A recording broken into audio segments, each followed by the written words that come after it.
意识流的存在啊！没错，我们看到场上观众对于泽旺的这个超高的人气。今天是一个艺术即将登场，这就是泽旺。双方是相差了7岁，但是在臂展方面，泽旺的优势巨大。让我们把现场交给阳光。今晚的头条主赛压轴大战，非常协议体之战。这场比赛呢，到双方对阵乌克兰，却是那场比赛的双方也不知道怎么回事。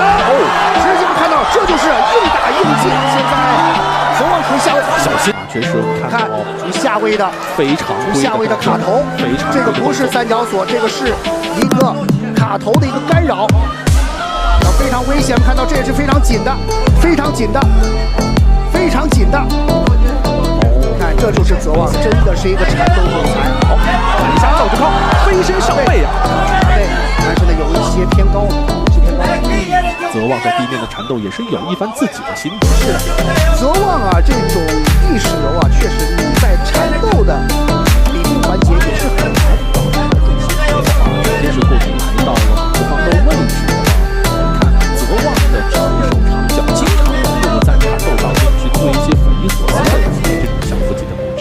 现在看到赵志康的双腿是紧紧夹住泽旺的右臂，但是泽旺呢想要用自己的腹部，也就是切膝来破把，有机会成功，好，成功，直接进入到三角。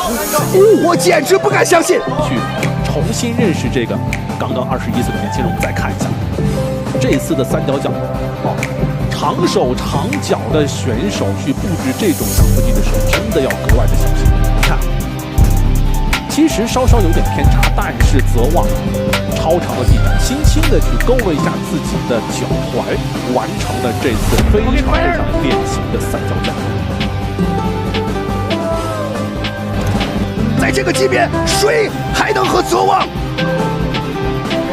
谁能和泽旺真正能有一战呢？